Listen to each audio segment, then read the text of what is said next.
ഇവൻ നിന്റെ കൂടെ +2 പഠിച്ചതല്ലേ? ഇവൻ പ്രയാതത്തിനെ കൊഴിപ്പിക്കോ? എന്റെ അമ്മയോ മന്ത്രവാദി നല്ല ഇലക്ട്രീഷ്യനാ. അവൻ കണ്ടറിഞ്ഞൂടെ? അയ്യേ എന്തായേ +2 കഴിഞ്ഞപ്പോ അവന്റെ വീട്ടുകാരി ഉന്തി നള്ളി 4-5 വർഷത്തെ കോഴ്സ് എടുപ്പിച്ചില്ലേ? അതാണ് അവൻ രക്ഷപ്പെട്ടു. ഇതുകൊണ്ടൊക്കെ എന്ത് ശമ്പളം കിട്ടാനാ? ശമ്പളമല്ലമ്മേ, ലാഭം. ഇനി പ്രകാശിക്കട്ടെ നിങ്ങളുടെ സ്വപ്നങ്ങൾ. വിക്ടറി ITI ഷൊർണൂർ അഡ്മിഷൻ ആരംഭിച്ചിരിക്കുന്നു. പഴയന്നൂർ PAN മേനോൻ സ്മാരക ഹാളിൽ മുൻ ജനകീയ മുഖ്യമന്ത്രി ഉമ്മൻചാണ്ടിയുടെ അനുസ്മരണ സമ്മേളനം നടത്തി.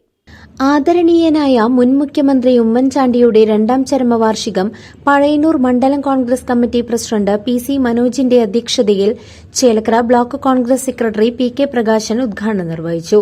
Chelakkara block Congress secretary TR Sugu, മുൻ farmers bank president VK Sreekumar, Congress നേതാക്കളായ PVK Balakrishnan Nair, Tommy Joseph, Ravi Kumbalakkode, Jayaprakashan KK, Ramadasi, Sathyanarayanan VK, Viswanathan K, ഗ്രാമപഞ്ചായത്ത് മെമ്പർമാരായ AK Latha, G Pradeep, Suja S, Yashoda N, Radha Raveendran, U Abdulla എന്നിവർ സംസാരിച്ചു. നാട് സഞ്ചരിക്കുന്ന കാഴ്ചയാണ് കണ്ടത്.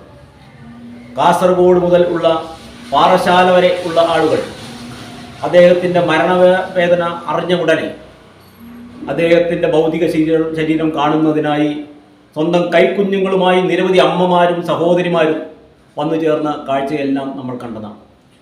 എങ്ങനെയായിരിക്കണം ഒരു പൊതുപ്രവർത്തകൻ എന്ന് ഇന്നാട്ടിലെ മുഴുവൻ പൊതുപ്രവർത്തകർക്കും ഏറ്റവും മാതൃകയാക്കാവുന്ന ഒരു വ്യക്തിത്വത്തിന് ഉടമയായിരുന്നു നമ്മുടെ പ്രിയങ്കരനായ ഉമ്മൻചാണ്ടി അവർ എന്നുള്ളത് അഭിമാനത്തോടുകൂടി ഏതൊരു കോൺഗ്രസ്സുകാരനും പറയാം എന്നുള്ളതിൽ യാതൊരു സംശയവുമില്ല.